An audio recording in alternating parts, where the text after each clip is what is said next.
हरे कृष्णा कृष्ण कृष्णा हरे हरे, हरे राम राम राम हरे हरे, हरे कृष्णा कृष्ण कृष्ण हरे हरे, हरे राम राम राम हरे हरे, हरे कृष्णा कृष्ण कृष्ण हरे हरे, हरे राम राम राम हरे हरे। गुरुवे गौरचंद्राय राधिकाय तदालय कृष्णाय कृष्ण भक्ताय तद्भक्ताय नमो नमः। हरे कृष्णा। हम लोग आज से ये समझने का प्रयास करेंगे कि हम लोग चैतन्य महाप्रभु की दी हुई शिक्षाओं पर चलने का प्रयास करते हैं। उनके द्वारा गाया गया शिक्षा अष्टकम हर गौड़ीय वैष्णव का प्राण है, जिसमें चैतन्य महाप्रभु ने संपूर्ण वैदिक सार डाल करके हमें दे दी। लेकिन हम उसे समझने का प्रयास करेंगे कैसे वो समस्त वैदिक शास्त्रों का सार है, कैसे वो रस के समान है, सब कुछ निचोड़ करके दे दिया गया केवल और केवल शिक्षा अष्टकम के अंदर। प्रत्येक वैष्णव हमारे मंदिरों में सुबह उठ करके गाते हैं शिक्षा अष्टकम चेतो दर्पण मार्जनम, और प्रतिदिन हम लोग गाते हैं और ऐसा महसूस करते हैं कि दिन प्रतिदिन हमारी भक्ति बढ़ती जाए। चैतन्य चरितामृतकार कृष्णदास कविराज गोस्वामी लिखते हैं कि अगर प्रतिदिन कोई शिक्षा अष्टकम को गाता है तो उसके दिन प्रतिदिन क्या होंगे, उसकी भक्ति बढ़ते चले जाएंगे। इसलिए हम लोग समझने का प्रयास करेंगे कि चैतन्य शिक्षा अष्टकम में वो क्या चीज़ है, क्या उसमें वैदिक सार कैसे डाला गया, कैसे उसमें संबंध अभिधेय प्रयोजन है, कैसे उसमें साधन भक्ति भाव भक्ति और प्रेम भक्ति के लक्षण हैं। सब कुछ वैदिक शास्त्रों के जितने निगूढ़ अंग हैं वो सभी चैतन्य शिक्षा अष्टकम में चैतन्य महाप्रभु ने हमें प्रदान किए हैं। सबसे पहले तो हम लोग ये जानेंगे कि शिक्षा अष्टकम जो चैतन्य महाप्रभु ने हमें दिया है वो चैतन्य महाप्रभु कौन है। सब लोग सोचते हैं कि चैतन्य महाप्रभु एक बंगाल में अवतरित हुए एक भक्त हैं, लेकिन बहुत कम लोग जानते हैं कि चैतन्य महाप्रभु स्वयं साक्षात भगवान श्री कृष्ण ही कलयुग में अवतार ग्रहण करके आए थे। बहुत लोगों को ये प्रमाण देने की आवश्यकता होगी कि कैसे चैतन्य महाप्रभु अगर भगवान हैं तो शास्त्रों में उनका प्रमाण क्यों नहीं मिलता। समस्त जितने भी शास्त्र वैदिक पुराण हैं हमारे, सब में लिखा है कि चैतन्य महाप्रभु कलयुग में आएंगे और आकर के अपने संकीर्तन के द्वारा पूरे विश्व को युग धर्म सिखाएंगे। ये हमारे सभी शास्त्रों में लिखा है। लेकिन सबसे पहले हम लोग ये समझने का प्रयास करते हैं कि चैतन्य महाप्रभु कौन है। तो चैतन्य चरितामृत कहते हैं कि श्री चैतन्य महाप्रभु राधा कृष्ण अन्य नाई। हमारे जो चैतन्य महाप्रभु हैं वो राधा और कृष्ण हैं। वो एक होकर के जब आते हैं तो हम उन्हें चैतन्य महाप्रभु के रूप में जानते हैं। एक बार की घटना है जब गोलोक वृंदावन में भगवान श्री कृष्ण और राधा रानी जब विहार कर रहे थे तो राधा रानी भगवान श्री कृष्ण की बहुत सुंदर से सेवा करती थी और बहुत आनंद में रहती थी। इतना आनंद आता था राधा रानी को भगवान श्री कृष्ण की सेवा करके, इतना आनंद आता था कि वो निमग्न रहती थी। 24 घंटे भगवान श्री कृष्ण का स्मरण, उनकी सेवा, उनकी आराधना, उनकी सब कुछ बुहार करती थी राधा रानी। इसको देख करके श्री कृष्ण भगवान में इच्छा आती है, उनके अंदर इच्छा प्रकट होती है कि मेरे अंदर ऐसा क्या है कि समस्त गोपियों की शिरोमणि राधा रानी जब मेरी सेवा करती है तो उसे इतना ज़्यादा आनंद आता है। जितने भी गोपियां हैं, ग्वाल बाल हैं, जितने भी वृंदावन के वासी लोग हैं, यहाँ तक कि पशु पक्षी मोर सभी चैतन्य महाप्रभु से प्रेम, श्री कृष्ण भगवान से प्रेम करते हैं। और हम सभी को पता है कि कृष्ण कौन है। ईश्वर परमः कृष्ण सच्चिदानंद विग्रह अनादिर आदिर गोविंद सर्व कारण कारण। भगवान श्री कृष्ण सभी कारणों के कारण हैं और वे क्या कर रहे हैं, वहाँ पर विहार करते हैं और समस्त गोप वृंद ग्वाल बाल पशु पक्षी यहाँ तक कि वृक्ष भी भगवान श्री कृष्ण की सेवा करने के लिए आतुर रहते हैं। और उन्हें बहुत आनंद आता है भगवान श्री कृष्ण की सेवा करके। फिर भगवान श्री कृष्ण के मन में एक इच्छा उत्पन्न होती है इन सेवाओं को देख करके, इन प्रेम को देख करके, इन प्रेम के संबंध को देख करके कि प्रेम में सब कुछ छोड़ करके गोपियाँ आती हैं भगवान श्री कृष्ण के पास। अपने सगे संबंधियों को छोड़ करके भगवान श्री कृष्ण के पास जब गोपियाँ आधी रात को पहुँचती हैं, भगवान श्री कृष्ण के अंदर ये उत्कंठा जाग जाती है कि क्या है ऐसा मेरे अंदर कि सभी मेरे अंदर मेरे पीछे दौड़ते हैं। वो क्या आनंद मेरे से बरस रहा है, क्या आनंद मेरे से निकलता है, ऐसा कौन सा रस है मेरे पास जिसे पीने के लिए, जिसे पाने के लिए समस्त जीव आत्माएं आतुर हैं। और सबसे ज़्यादा आनंद इसमें कौन लेता है? श्रीमती राधा रानी। श्रीमती राधा रानी भगवान श्री कृष्ण की सेवा करते हुए परम आनंद का अनुभव करती है, महाभाव का आनंद करती है। भगवान श्री कृष्ण जो सबको मोहित करते हैं, कृष्ण अर्थात आकर्षण करने वाला, जो हर किसी के चित्त को हर ले, वो कृष्ण है। मनमोहन कहा जाता है कि हर किसी के मन को मोह लेते हैं। मदन मोहन भी कहा जाता है कि जितने भी व्यक्ति के अंदर काम है, कहते हैं कि अनंत कोटि कामदेवों को एक साथ मिला दिया जाए फिर भी वो भगवान श्री कृष्ण की सुंदरता का और उनके अंदर की प्रेम माधुरी की बराबरी नहीं कर सकता है। इसलिए चैतन्य महाप्रभु आने का उद्देश्य श्री कृष्ण के उन लीलाओं से शुरू होता है जहाँ पर भगवान श्री कृष्ण के अलग अलग अवतार, चाहे वो राम के रूप में आए हों, कृष्ण के रूप में आए हों, नरसिंह के रूप में आए, जितने भी रूप आए भगवान, वो सब रूपों में क्या हुआ, उन भक्तों के प्रेम को देख करके भगवान का हृदय मचल जाता था कि आखिर मेरे अंदर ऐसा क्या है जिसे लोग पाने का प्रयास करते हैं, क्या है कि लोग सबको छोड़ करके मेरे पीछे आते हैं। और उसमें सबसे ऊपर राधा रानी जो हर कुछ छोड़ करके 24 घंटे मेरे पीछे मेरा स्मरण करती है।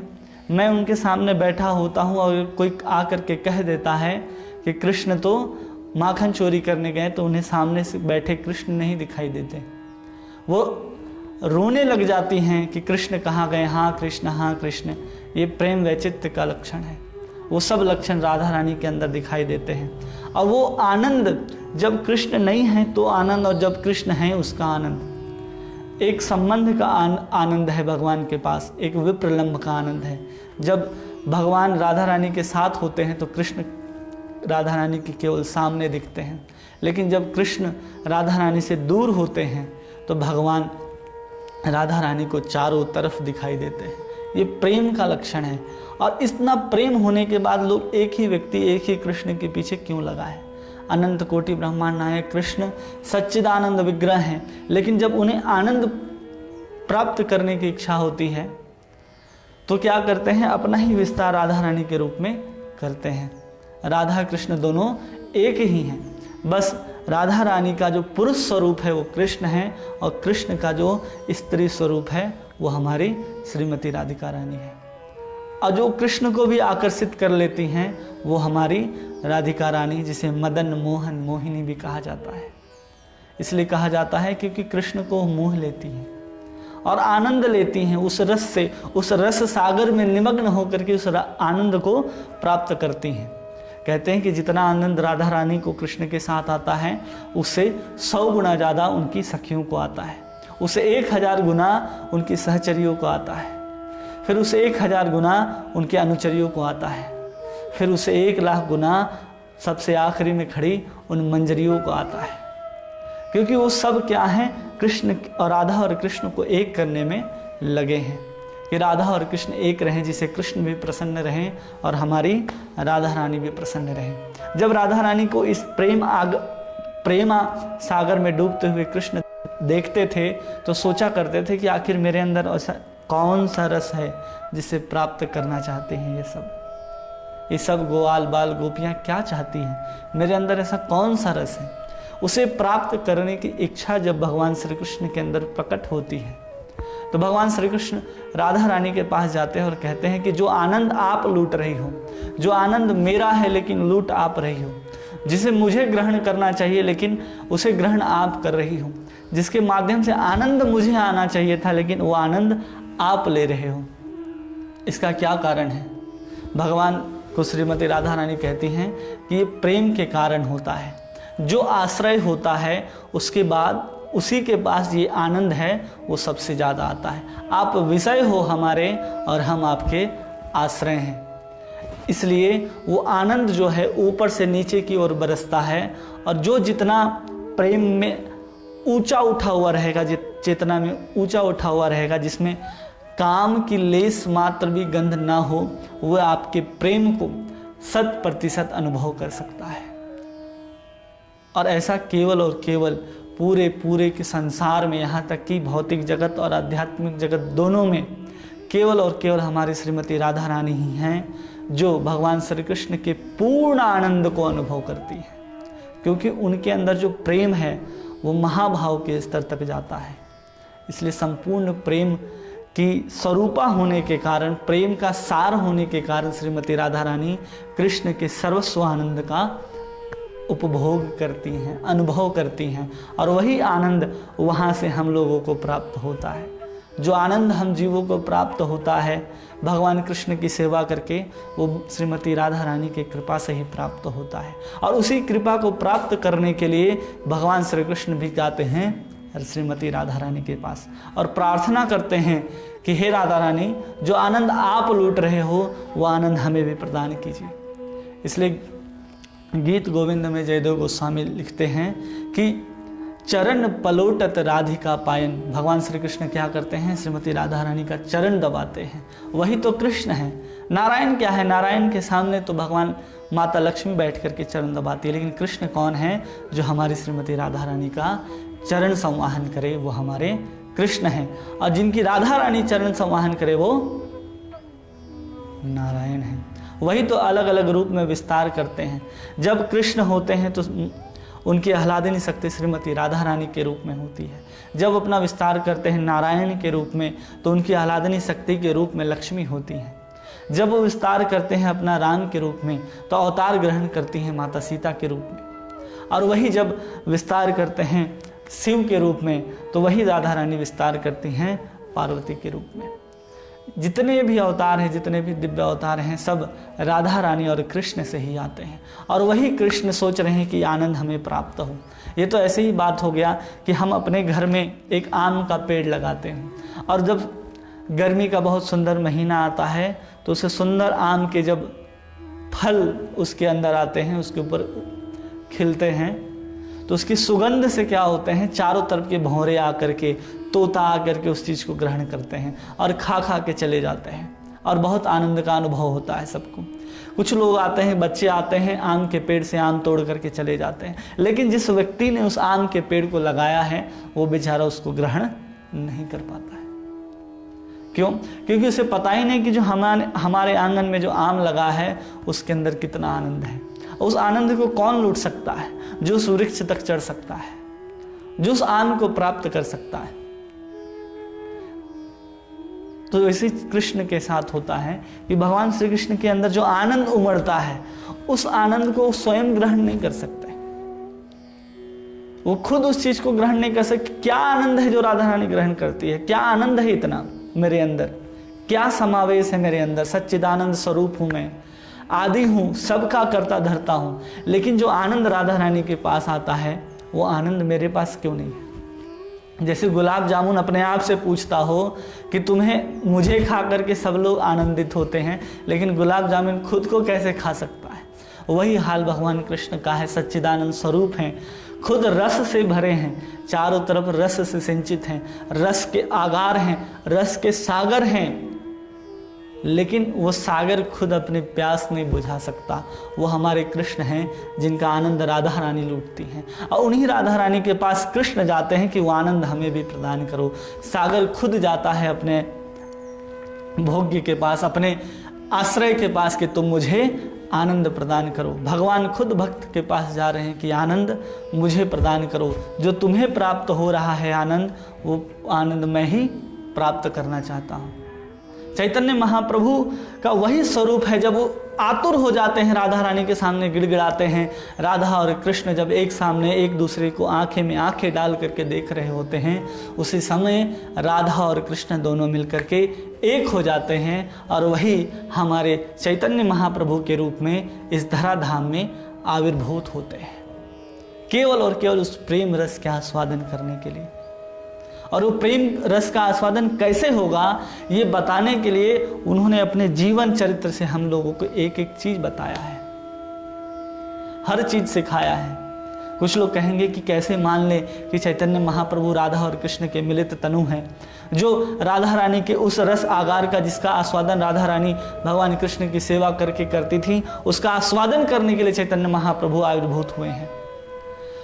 अलग अलग शास्त्रों में यह प्रमाण मिलता है, जिसमें एक जगह लिखा है कि भाव राधिका माधुरी, क्या है, कृष्ण क्यों आए हैं, भाव राधिका माधुरी आस्वादन सुख काज। जो मैंने बताया कि चैतन्य महाप्रभु क्यों आए, तो भाव राधिका माधुरी आस्वादन सुख काज, केवल और केवल राधा रानी की उस माधुरी का आस्वादन करने के लिए, सुख लेने के लिए चैतन्य महाप्रभु आते हैं। फिर आगे कहते हैं जयति कृष्ण चैतन्य जय कृष्ण प्रकटे ब्रजराज, कि उसी आनंद को लेने के लिए हमारे ब्रजराज जो कृष्ण हैं, वो राधा रानी का भाव अंगीकार करके, राधा रानी का जो स्वरूप है तप्त कांचन पिघले हुए सोने के समान जिसकी अंग कांति है, वो क्या होते हैं, कृष्ण के ऊपर चढ़ जाती हैं और वो अंदर से भाव राधा रानी का लेकर के चैतन्य महाप्रभु प्रकट होते हैं। चैतन्य महाप्रभु का बाहर का स्वरूप जो है वो सोने के समान है, एकदम सोने के समान उनका स्वर्णिम देह है, और अंदर में भगवान कृष्ण विराजमान है, और बाहर का देह और अंदर का भाव स्वयं राधिका रानी है, और उसके हृदय में बैठे हैं भगवान कृष्ण जो आस्वादन करते हैं। क्योंकि भक्त हुए बिना कोई भगवान की उस आनंद को ग्रहण नहीं कर सकता। किसी को भी आनंद लेना है, अगर कि अनंत आनंद अगर चाहिए, तो बिना भक्त हुए कोई भी आनंद को नहीं लूट सकता। इसलिए भगवान कृष्ण भी इस बात को जानते थे कि मैं अगर अपने ही आनंद को लेना चाहता हूँ, तो मुझे भी भक्त के रूप में इस धराधाम में अवतार ग्रहण करना होगा, और उसी अवतार ग्रहण, इसी आस्वादन के लिए, उसी भक्त के आनंद को, भक्ति के आनंद को प्रकट करने के लिए, उस भक्ति के आनंद को चखने के लिए भगवान श्री कृष्ण राधा रानी के भाव को अंगीकार करके इस धराधाम में प्रकट होते हैं। इसलिए कहा जाता है कि भाव राधिका माधुरी आस्वादन सुख काज, जयति कृष्ण चैतन्य कली प्रकटे ब्रजराज। कलयुग में कौन प्रकट हो रहे हैं, चैतन्य महाप्रभु प्रकट हो रहे हैं। अलग अलग पद्म पुराण में वर्णन है कि कैसे चैतन्य महाप्रभु कलयुग में आए हुए भगवान हैं। शास्त्र में वर्णन तो है, लेकिन हम लोग समझ नहीं पाते, पढ़ नहीं पाते। न पढ़ने के कारण हमारे अंदर ये अज्ञानता है कि चैतन्य महाप्रभु स्वयं ब्रजेंद्र नंदन हैं, और जो हमारे युग धर्म को परिवर्तन करने के लिए, युग धर्म जो हरि नाम संकीर्तन है, उसको प्रकट करने के लिए हमारे सामने धराधाम में प्रकट होते हैं। पद्म पुराण में लिखा है, कले प्रथम संध्यायाम गौरांगो अहम महितले भागीरथ तट रम्य भविष्यामी सचिसुता। कहते हैं कलयुग के प्रथम संध्या में मैं गौर रूप में प्रकट होऊंगा इस धरती पर। कहाँ पर, भागीरथ तट स्थित। भागीरथ मतलब गंगा के किनारे। आज नदिया डिस्ट्रिक्ट के किनारे नवद्वीप नामक एक जिला है, जहाँ पर मायापुर एक स्थान है, जहाँ पर चैतन्य महाप्रभु प्रकट होते हैं माँ सचिसुत के गर्भ से। सची माता के गर्भ से प्रकट होते हैं। यहाँ तक कि अथर्ववेद भी वर्णन करता है चैतन्य महाप्रभु के बारे में, विश्वम्भरम विश्वेन माम पाहि स्वाहा, कि वही विश्वम्भर हैं। चैतन्य महाप्रभु का एक नाम विश्वम्भर भी है, जो विश्व के पालन करने के लिए, जो विश्व को हरि नाम संकीर्तन देने के लिए इस धराधाम में प्रकट होते हैं। दैवी पुराण में भी कहा जा रहा है कि नाम सिद्धांत संपत्ति प्रकाशन परायण। कौन आया नाम संकीर्तन लेकर के, केवल और केवल चैतन्य महाप्रभु आए, और पूरे के पूरे विश्व को, पूरे के पूरे ब्रह्मांड को हरे कृष्ण कृष्ण कृष्ण हरे हरे, हरे राम राम राम के कीर्तन में डुबो दिया। इसलिए चैतन्य महाप्रभु के बारे में देवी पुराण भी वर्णन कर रहा है कि नाम सिद्धांत संपत्ति प्रकाशन परायण, केवल नाम के सिद्धांत को प्रकाशन करने के लिए, प्रकाशित करने के लिए आए हैं। चैतन्य महाप्रभु जब गोलोक से आए, भगवान राधा कृष्ण एक होकर जब चैतन्य के रूप में आए, तो वहाँ से गोलोकेर प्रेम धन हरि नाम संकीर्तन लेकर के आए। वो हरि नाम की महिमा ही चैतन्य शिक्षाष्टकम के रूप में हम लोगों को प्राप्त है, जिसमें संपूर्ण रस के सिद्धांत उन्होंने भरे हैं। नरसिंह पुराण भी वर्णन करता है कि गोपालन परिपालन ब्रजपुरे भारम हरन द्वापरे, जो गोपाल करते थे, जो गोपालन करते थे, जो गौ चराते थे, कब? द्वापर में। भारम हरन, महाभारत का युद्ध करा करके सभी पापियों का जिन्होंने नाश करवाया, वही क्या करते हैं? गौरांग प्रिय कीर्तन, जिन्हें कीर्तन बहुत प्रिय है। कलयुगे चैतन्य नाम प्रभु, वही चैतन्य महाप्रभु के नाम से कलयुग में जाने जाते हैं। नरसिंह पुराण इसका वर्णन करता है। अलग अलग शास्त्र में बहुत सारे ऐसे प्रमाण मिलते हैं जो बताते हैं कि हमारे श्री कृष्ण ही, ब्रजराज ही चैतन्य महाप्रभु के रूप में इस धराधाम में अवतरित होते हैं। यहाँ तक कि जब 500 साल पहले चैतन्य महाप्रभु अवतरित हुए, गौर पूर्णिमा के दिन, फागुन होली के अवसर में जब प्रकट हुए, उस समय बताते कि चैतन्य महाप्रभु के काल में मीराबाई भी थी, और उन्होंने बहुत सुंदर वर्णन किया है कि कौन है। मीराबाई भी कह रही है कि चैतन्य महाप्रभु कौन है। तो उन्होंने एक भजन में लिखा है कि चैतन्य महाप्रभु कौन है। अब तो हरि नाम लो लागी, सब जग को यह माखन चोरा, नाम धर्यो वैरागी, अब तो हरि नाम लो लागी। कित छोड़ी वह मोहन मुरली, कित छोड़ी सब गोपी, मुड़ मुड़ाए डोरी कटी बांधी। चैतन्य महाप्रभु कौन है? जो सन्यास ले लेते हैं चैतन्य महाप्रभु अपने ही आनंद को लूटने के लिए, और समाज में माथे मोहन टोपी, माथे मोहन टोपी, अब तो हरि नाम लो लागी।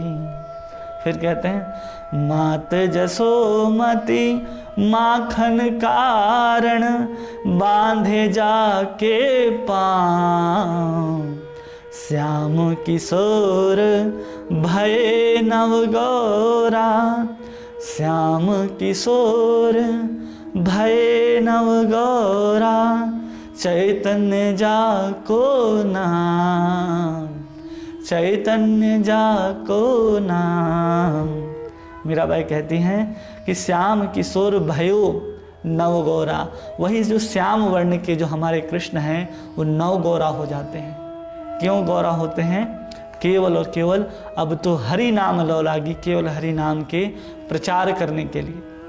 फिर कहते हैं पीतांबर को भाव दिखावे, कटी कौपी न कसे, गौर कृष्ण की दासी मीरा, रसना कृष्ण बसे, अब तो हरि नाम लो लागी, अब तो हरि नाम लो लागी। मीराबाई भगवान चैतन्य महाप्रभु के चरण में कहती है कि गौर कृष्ण की दासी मीरा, कि गौर कृष्ण जो गौर हैं वही कृष्ण हैं, वही श्याम सुंदर हैं, वही ब्रज में आए हैं, वही माखन चोरी करते थे, वही चैतन्य महाप्रभु के रूप में आए हैं जो सन्यासी का वेश धारण करके घूम रहे हैं। मूड़ मुड़ाए बांधे कटी माथे मोहन टोपी, मूड़ मुड़ाए हैं, कौपीन बांधे हैं चैतन्य महाप्रभु, गेरुआ वस्त्र धारण करते हैं और घूम रहे हैं हरि नाम लेते हुए। चारों तरफ बोल रहे हैं, क्या बोल रहे हैं? हरि बोल हरि बोल हरि बोल, हरे कृष्ण कृष्ण कृष्ण हरे हरे, हरे राम राम राम हरे हरे। ऐसा सब जगह प्रचार करते हुए जा रहे हैं चैतन्य महाप्रभु। और आगे चैतन्य चरितामृतकार फिर कहते हैं कि नंद सूत बलि जारे भागवते गाई, जिसमें भगवान श्री कृष्ण के चरित्र का सबसे ज़्यादा वर्णन श्रीमद् भागवत महापुराण करता है। और जिसमें महाभागवत पुराण, जिसको ब्रजेंद्र नंदन, जिसको नंद सुत कह करके, जिसको गोपी वल्लभ कह करके संबोधित करता है, वही क्या हो रहे हैं, श्री कृष्ण अवतीर्ण चैतन्य गोसाई, वही क्या हो रहे हैं, वही कृष्ण अवतार ग्रहण करते हैं चैतन्य गोसाई के रूप में। ऐसे अनेक प्रमाण हैं हमारे शास्त्रों में दिए गए, जिसे पता चलता है कि कृष्ण ही चैतन्य महाप्रभु के रूप में हमारे सामने प्रकट होते हैं। और चैतन्य महाप्रभु स्वयं कृष्ण हैं और स्वयं भगवान हैं। और उन्होंने अपनी जितने भी शास्त्र की रचना की, उन्होंने वेद भी उन्हीं से निकला है, पुराण भी उन्हीं की पौरुष स्वरूप है, जिसको श्रुति और स्मृति में हम लोग अलग अलग बांटते हैं। जिनके मुख से भगवत गीता निकला है, जो कहते हैं कि सर्वधर्मान परित्यज्य माम एकम शरणं व्रज अहम त्वाम सर्व पापेभ्यो मोक्षयिष्यामि मा शुचः, कि सभी धर्मों को छोड़ करके एकमात्र मेरी शरण में आ जाओ। वो धर्म क्या है जिसको छोड़ करके चैतन्य महाप्रभु भगवान श्री कृष्ण कह रहे हैं कि मेरे शरण में आ जाओ। बताते हैं चैतन्य महाप्रभु अपनी शिक्षाओं में बताते हैं कि जीवेर स्वरूप है नित्येर कृष्णदास, कि हम सभी जीवात्माओं का क्या धर्म है, केवल और केवल कृष्ण के दास होना। बाकी जितने भी धर्म हमारे यहाँ दिखाई देते हैं, चाहे वो किसी भी नाम से प्रचलित हों, हिंदू, मुस्लिम, सिख, ईसाई, कोई भी हो, वो सब क्या है, इस शरीर के स्तर पर है। लेकिन चैतन्य महाप्रभु जो धर्म देते हैं वो इस शरीर के भीतर बैठे हमारे आत्मा का धर्म है। हमारे आत्मा का वो स्वभाव है कि वो कृष्ण की ही सेवा करे। इसलिए भागवत के दूसरे श्लोक में कहते हैं कि धर्म प्रोक्षित कैतवत्रो परमो निर्मत्सराणाम सताम, धर्म प्रोक्षित कैतव धर्म। वहाँ पर कहा जा रहा है कि कैतव जो कृष्ण से संबंधित ना हो, जो हमारे अंदर कृष्ण के प्रेम को उदित ना कर सकता हो, उसको धर्म नहीं कहते हैं। Science of love of God जो सिखा सके, भगवान श्री कृष्ण से प्रेम करने का विज्ञान जो सिखा सकता है, वही परम धर्म होता है। सा वै पुंसा परो धर्म यतो भक्ति अधोक्षजे अहेतु की अहेतु की यह आत्मा सुप्रसिद्धति। कहते हैं कि धर्म वही है जो सावे पुंसा परो धर्म भक्ति अधोक्षज, किसका भक्ति सिखाए, केवल और केवल अधोक्षज भगवान की भक्ति सिखाए। यही तो साइंस है, यही तो विज्ञान है, यही तो प्रेम करने का सिद्धांत है। उसी पूरे के पूरे सिद्धांत को जो हमारे सामने प्रकट करते हैं कि हाउ टू लव गॉड, हम भगवान से प्रेम कैसे कर सकते हैं, कैसे किया जाता है, उसको सिखाने के लिए स्वयं चैतन्य महाप्रभु, स्वयं कृष्ण अपना ही प्रेम बताने के लिए, अपना ही प्रेम सिखाने के लिए चैतन्य महाप्रभु के रूप में कृष्ण आ रहे हैं। इसलिए कहा जा रहा है कि वैराग्य विद्या निज भक्ति योग शिक्षार्थमेकम पुरुषम पुराण श्री कृष्ण चैतन्य शरीरधारी कृपाम बुधिर्यस्तमहम प्रबद्धे।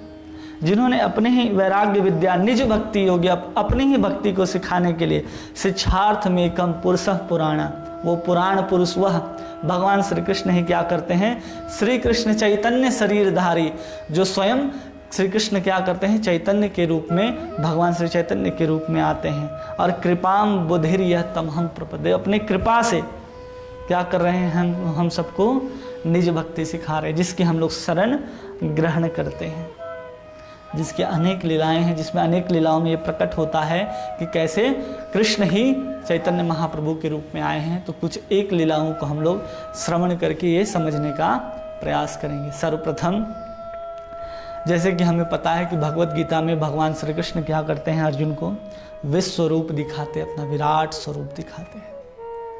तो अगर कोई विराट स्वरूप अपना दिखा सकता है तब तो हम माने कि हाँ ये भगवान है। भक्ति वेदांत श्रील प्रभुपाद जी बताते हैं कि अगर कोई अपने आप को भगवान होने का दावा करता है कि हाँ हम भगवान हैं, तो उसे क्या करना चाहिए, अपने विश्व स्वरूप को दिखा करके प्रकट करना चाहिए। जैसे कि अर्जुन जब पूछ रहा था कि कैसे मान लूं कि आप ही भगवान हैं, आप तो हमारे साथ ही प्रकट हुए इस धराधाम में, हम लोग साथ खेलते थे, साथ उठते थे, बहुत कुछ करते थे हम लोग साथ में, लेकिन कभी पता नहीं चला कि आप स्वयं भगवान हैं। उसी समय चैतन्य भगवान श्री कृष्ण अर्जुन के सामने उस विराट स्वरूप को दिखाते हैं, जिससे पता चलता है कि कृष्ण ही स्वयं भगवान है। इसलिए कहते हैं मत्तः परंतरम नान्यत कश्चिदस्ति धनंजय, कि मुझसे ऊपर कोई अन्य नहीं है। अहम सर्वस्व प्रभो मत्तः सर्वम प्रवर्तते, कि मैं ही हूँ, मुझसे ही सब कुछ उद्भत होता है और मैं ही सबको परिवर्तन करने वाला हूँ। जब कोई भी स्वरूप को दिखाए तो कहना चाहिए कि हाँ ये भगवान है, लेकिन दिखाए तब तो। चैतन्य महाप्रभु एक बार क्या होता है कि श्री अद्वैताचार्य जी बहुत सुंदर कीर्तन करते हुए नाच रहे थे अपने आंगन में। हरे कृष्ण कृष्ण कृष्ण हरे हरे, हरे राम राम राम हरे हरे, भावपूर्वक जब कीर्तन कर रहे थे। वो चाहते थे कि कृष्ण उनके सामने प्रकट हो जाए। चैतन्य महाप्रभु वहाँ पर पहुँचते हैं और चैतन्य महाप्रभु से अद्वैत आचार्य जी प्रार्थना करते हैं कि आप मुझे अर्जुन को दिखाया हो विराट स्वरूप दिखाए। तो उसी समय क्या करते हैं, चैतन्य महाप्रभु अपने विराट रूप का दर्शन श्री अद्वैत आचार्य जी को कराते हैं, जिसे पता चलता है कि हाँ कृष्ण चैतन्य महाप्रभु ही स्वयं भगवान है, सो ही कृष्ण है। एक बार की और बहुत सुंदर एक घटना है कि चैतन्य महाप्रभु छोटे से हैं, फाल्गुन पूर्णिमा के दिन उनका जन्म हुआ है, 1-2 साल के अभी हुए हैं। और एक ब्राह्मण तीर्थ यात्रा करते हुए उनके यहाँ पहुँचता है। सची माता सब कुछ चूल्हा चौकी सब लगा करके देती हैं, सब साफ करके देते हैं कि आप अपना भोजन स्वयं बना ले। वो ब्राह्मण 100 पाकी थे, वो स्वयं भोजन बनाते थे और अपने पास रखे शालिग्राम को ठाकुर जी को भोग लगा करके ग्रहण करते थे। बहुत सुंदर सुंदर भोग बनाया उन्होंने। चैतन्य महाप्रभु वहीं पर खेल रहे थे। जैसे ही भोग लगाने के लिए चैतन्य महाप्रभु, वो ब्राह्मण क्या करता था कि उन शालिग्राम शिला के सामने बहुत सुंदर पकवान को बना करके रखता था और प्रार्थना करता था कि हे ठाकुर, हे गोपाल, आओ, हे सुंदर रसिया, आकर के इस भोग को भोग लगाओ। उसी समय आंख बंद होता था, पर्दा लगाता था। उस ब्राह्मण ने पर्दा लगाया, चैतन्य महाप्रभु आ जाते थे अंदर और उस भोग को ग्रहण करने लगते थे। पर्दा खोल करके देखता था तो देखते थे ब्राह्मण कि चैतन्य महाप्रभु क्या कर रहे हैं, इस भोग को आरोग रहे हैं। बेचारे गुस्से से तिलमिला उठता था वो ब्राह्मण कि मैंने इतने मेहनत से भगवान के लिए भोग लगाया और छोटा सा बालक क्या कर रहा है, इस भोग को अशुद्ध कर दे रहा है, कैसे हमारे ठाकुर ग्रहण करेंगे। बेचारा दोबारा से सब कुछ तैयारी करते हैं, फिर से चूखा चौली लगाते हैं, फिर से सुंदर सुंदर पकवान बनाते हैं और शालिग्राम शिला के सामने रखते हैं और भोग लगाते हैं और कहते हैं ठाकुर ग्रहण करें। पर्दा को लगाते हैं, पुनः चैतन्य महाप्रभु प्रकट होते हैं और क्या करते हैं, अपने छोटी छोटी हाथों से उन व्यंजनों को उठा करके ग्रहण करना प्रारंभ करते हैं। कुछ समय के बाद फिर वो ब्राह्मण पर्दा को खोलता, देखता था चैतन्य महाप्रभु यहाँ पर आते। बेचारा गुस्से से तिलमिला उठा, अपने सामान को उठा करके जाने लगा। सची माता रोकती हैं कि हे ब्राह्मण देवता, कहाँ जा रहे हैं हमारे घर से नाराज होकर के, कृपया आप फिर से तैयारी करें और भोजन को ग्रहण करें। मैं इस बालक को अपने साथ रखती हूँ। जगन्नाथ मिश्र उनके चैतन्य महाप्रभु के पिताजी चैतन्य महाप्रभु को एक कमरे में बंद कर देते हैं। फिर वो ब्राह्मण तैयार होता है, चूखा चौली लगाता है, बहुत सुंदर सुंदर पकवान बनाता है और फिर से अर्पण करता है, शालिग्राम जी को अर्पण करता है, पर्दा लगाता है, भगवान से प्रार्थना करता है कि हे ठाकुर आइए और हमारे भोग को ग्रहण कीजिए। उसी समय चैतन्य महाप्रभु पुनः वहाँ अवस्थित आते हैं और उन ब्राह्मण के दिए हुए भोग को ग्रहण करने लगते हैं। पर्दा खोलता है ब्राह्मण, फिर गुस्सा हो जाता है कि फिर से ये बालक कहाँ से आ जा रहा है बार बार, आपने तो बंद करके रखा था। चैतन्य महाप्रभु के पिताजी को, माता जी को रोषपूर्वक कहता है ब्राह्मण कि आप का बालक जो है हमारे ठाकुर के भोग को बार बार जूठा कर दे रहा है, मैं कैसे भोग लगाऊंगा, आपके यहाँ रहना ही बेकार है। फिर प्रार्थना विनती करने के बाद ब्राह्मण क्या करता है, केवल और केवल खीर बनाता है कि इस बार मैं सभी भोजन को ना बना करके केवल खीर बना करके भगवान को चढ़ाऊंगा। पुनः वैसे ही करता है, तुलसी पत्र डालता है। चैतन्य महाप्रभु से प्रार्थना किया जाता है, उनके माता पिता करते कि अब इस ब्राह्मण देवता को परेशान न करो। ब्राह्मण भोग लगाता है, प्रार्थना करता है कि आओ ठाकुर और ग्रहण करो हमारे भोग को। चैतन्य महाप्रभु स्वयं चतुर्भुज नारायण के रूप में उसके सामने प्रकट होते हैं और भोग को ग्रहण करते हैं। वो ब्राह्मण कृतार्थ हो जाता है देख करके कि चैतन्य महाप्रभु ये छोटा सा बालक स्वयं भगवान विष्णु है, स्वयं कृष्ण है, जो धरा धाम में अवतार ग्रहण किया है हरि नाम युग परिवर्तन करने के लिए, केवल और केवल हरि नाम संकीर्तन देने के लिए।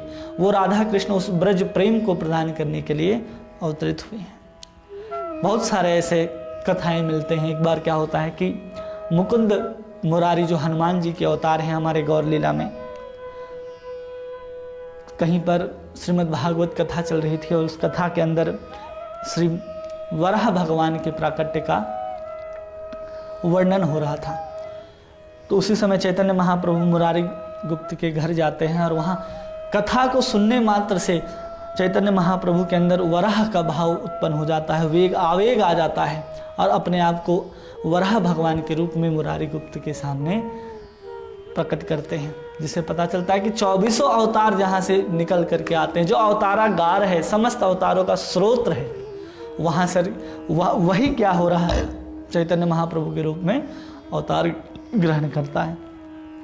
श्रीमद् भागवत भी कहता है कि एतः चांस कलह पुंस कृष्णस्तु भगवान स्वयं, कि जितने सब कोई हैं, जितने भी अवतार हैं भगवान श्री कृष्ण के, वो सब क्या हैं, अंश हैं या फिर कला हैं, लेकिन कृष्ण जो हैं वो स्वयं क्या हैं, भगवान है। एतः चांस कलह पुंस कृष्णस्तु भगवान स्वयं। फिर ऐसे ही अनेक लीलाएं हैं चैतन्य महाप्रभु के अंदर जो प्रकट करते हैं कि वही कृष्ण है। अब लीलाओं के माध्यम से हम समझ रहे हैं, पहले तो हमने प्रमाण दिया आपको कि कितने प्रमाण में लिखा है, कितने शास्त्रों में दिया गया है कि कृष्ण ही चैतन्य महाप्रभु के रूप में आए हैं और कृष्ण ही भगवान हैं। आगे एक लीला आती है, श्रीवास आंगन में बहुत सुंदर सेवा करते हैं श्रीवास आचार्य, नरसिंह भगवान की, बहुत सुंदर नरसिंह भगवान की वहाँ पर विग्रह स्थापित है और उनकी अर्चना करते हैं हमारे श्रीवास ठाकुर। श्रीवास ठाकुर नारद जी के अवतार हैं हमारे गौर लीला में। बहुत सुंदर जब आराधना करते हैं तो उसी समय चैतन्य महाप्रभु कहीं से प्रकट हो जाते हैं और चैतन्य महाप्रभु क्या करते हैं, स्वयं नरसिंह का रूप दिखाते हैं। उनके बड़े बड़े नाखून आ जाते हैं, पूरा धड़ जो होता है वो देह मानव का होता है, लेकिन सर जो होता है सिंह का बन जाता है, लंबे लंबे नाखून, और गर्जना करते हैं सिंह के समान, बोलिए नरसिंह देव भगवान की जय। तो ऐसे क्या हो रहा है कि चैतन्य महाप्रभु अलग अलग रूप को दिखा रहे हैं। फिर एक बार जब व्यास पूर्णिमा आता है, व्यास पूर्णिमा में सब लोग भक्त बैठे हैं और वहाँ पर जब अपना प्रकाश कर रहे हैं, प्रकाश लीला में चैतन्य महाप्रभु, तो जिस भक्त को जो इच्छा है उस रूप में दर्शन दे रहे हैं। कोई कृष्ण के रूप में, कोई राधा के रूप में, कोई नरसिंह के रूप में, कोई वामन के रूप में, कोई हिरण्य के रूप में, कोई राम के रूप में, जो जैसा इच्छा करता है चैतन्य महाप्रभु अपने आप को उस रूप में दिखा रहे हैं। कोई अगर भगवान होता है तो सब रूप हमको दिखाए, अगर कोई दावा करता है कि हाँ मैं ही कलयुग का भगवान हूँ तो सब रूप अपना दिखाए, जैसे चैतन्य महाप्रभु दिखाते हैं, दिखाना चाहिए। तो ऐसे बहुत सारे लीलाएं हैं चैतन्य महाप्रभु के, जिससे पता चलता है कि कृष्ण ही, स्वयं भगवान श्री कृष्ण ही चैतन्य महाप्रभु के रूप में आए हैं। रामानंद राय जो हैं विशाखा सखी के अवतार, वो क्या कर रहे हैं कि जब पहुंचते हैं नदी के किनारे दक्षिण भारत में, तो राधा और कृष्ण का जो स्वरूप है उनको एक साथ दिखाते, युगल स्वरूप में दर्शन देते हैं रामानंद राय को, जो हमारी ललिता सखी के अवतार हैं रामानंद राय। तो ऐसे बहुत सारे अवतार, बहुत सारे प्रमाण हैं जिसमें ये पता चल रहा है कि हमारे कृष्ण ही चैतन्य महाप्रभु के रूप में अवतार ग्रहण करते हैं। और क्यों अवतार ग्रहण करते हैं, तो हमने बताया दो कारण, जिसमें पहला कारण बताया भाव राधिका माधुरी आस्वादन सुख काज, कि राधा रानी की उस माधुरी को आस्वादन करने के लिए जो राधा रानी कृष्ण के प्रति प्रेम करके ग्रहण करती हैं, उसको भी भगवान कृष्ण चाहते थे कि मैं भी उस भाव को जो राधा रानी ग्रहण करती हैं मैं भी उसका आस्वादन करूं। इसलिए जब भगवान को भी जब अपने ही आनंद का अनुभव करना पड़ता है तो उनको भी भक्त होना पड़ता है। इसलिए भगवान श्री कृष्ण चैतन्य महाप्रभु अपना ही भक्त बन करके आते हैं। इसलिए वर्णन है कि भाव राधिका माधुरी आस्वादन सुख काज, जयति कृष्ण चैतन्य जय कली प्रकटे ब्रजराज। वही ब्रजराज क्या हैं, कलयुग में प्रकट होते हैं और क्या करते हैं कि वैराग्य विद्या निज भक्ति योगा शिक्षार्थ मेकम पुरुषः पुराणा, श्री कृष्ण चैतन्य शरीरधारी कृपाम बुधरिया तमहम प्रपद्ये। ऐसे श्री कृष्ण चैतन्य महाप्रभु हैं जो अपने ही विद्या, अपने ही वैराग्य विद्या से निज भक्ति योगा, अपने ही भक्ति को सिखाने के लिए आते हैं। जिस भक्ति को उन्होंने गीता में कहा, जिस भक्ति को भागवत में गाया गया, उसी को स्वयं चरितार्थ करके, स्वयं आचरण करके सिखाने के लिए और युग में हरि नाम संकीर्तन को प्रकट करने के लिए हमारे चैतन्य महाप्रभु ही आए हैं और उन्होंने सब कुछ प्रकट किया है। और वही चैतन्य महाप्रभु क्या करते हैं, हमको शिक्षाष्टकम के रूप में 8 श्लोक देते हैं। ये 8 श्लोक क्या हैं, श्रद्धा से लेकर के प्रेम के सोपान हैं। ये 8 श्लोक क्या हैं, संबंध है, अभिदेह है, ज्ञान और प्रयोजन है। ये 8 श्लोक क्या हैं, ये 8 श्लोक साधन भक्ति है, भाव भक्ति है, प्रेम भक्ति है। ये 8 क्या हैं, ये चैतन्य महाप्रभु के हृदय में से प्रकट हुई एक कृपा है जो हम जीवों को केवल और केवल शिक्षाष्टकम के रूप में प्राप्त हुई। केवल और केवल 8 श्लोकों की रचना खुद से रचे हुए चैतन्य महाप्रभु के श्लोक हैं, जिनके माध्यम से हम लोगों को उद्धार करने के लिए, एक भक्ति के मार्ग में चलाने के लिए, भगवान की ओर मुड़ने के लिए जो शिक्षा का शुरुआत होता है, वो शुरुआत केवल और केवल चैतन्य महाप्रभु के शिक्षाष्टकम पे होता है। कोई अगर भक्ति के उन शिखर पर चढ़ना चाहता है जहाँ पर भगवान श्री कृष्ण को प्राप्त कर ले, जहाँ पर उस प्रेम को प्राप्त कर ले जिसको ब्रजराज, जिसको गोपी लोग क्या कर रहे हैं, अनुभव करते हैं, जिसको ब्रज में जितने भी वाल बाल हैं, जितने भी ब्रजवासी हैं, जो जिस भक्ति को अनुभव करते हैं, वो अगर हम प्राप्त करना है तो केवल और केवल श्री चैतन्य शिक्षाष्टकम के जो श्लोक हैं और उसमें जो रहस्य है, अगर उसको समझ करके अपने जीवन में उतारने का प्रयास करेंगे तो हम उस चीज़ को ग्रहण कर सकते हैं। इसलिए हम लोग कल से समझने का प्रयास करेंगे कि कौन कौन से श्लोक जो हैं वो भगवान श्री कृष्ण चैतन्य महाप्रभु के द्वारा शिक्षाष्टकम में ज्ञान, अभिधेय, प्रयोजन के हैं, कौन साधन भक्ति के हैं और कौन प्रेम भक्ति के हैं, और क्या उसके लक्षण होते हैं। जो भक्ति रसामृत सिंधु में है वो इसमें है, शिक्षाष्टकम में है। उसी को विस्तार करके भक्ति रसामृत सिंधु में लिखा गया है रूप गोस्वामी के द्वारा। जो समस्त शास्त्रों का सार है हरि नाम संकीर्तन, उसे पहले इस श्लोक में प्रतिपादित करते हैं। कैसे उस नाम को ग्रहण किया जाए, ये सब बताते बताते चैतन्य महाप्रभु उस भाव दशा को प्रकट करते हैं जो एक प्रेम के पास होना चाहिए, जो एक प्रेम लक्षणा भक्त के पास होना चाहिए। तो हम लोग धीरे धीरे एक एक करके एक एक श्लोक को विस्तार से चर्चा करेंगे। आज हम लोगों ने समझा कि चैतन्य महाप्रभु कौन है। उन्होंने अपने अवतार के माध्यम से, शास्त्रों के प्रमाण के माध्यम से हमने बताया कि स्वयं कृष्ण ही चैतन्य महाप्रभु के रूप में प्रकट होते हैं। आप सभी का बहुत बहुत धन्यवाद। कल पुनः इसी समय 8 बजे हम लोग चैतन्य महाप्रभु के शिक्षाष्टकम पर चर्चा करने के लिए अवस्थित होंगे।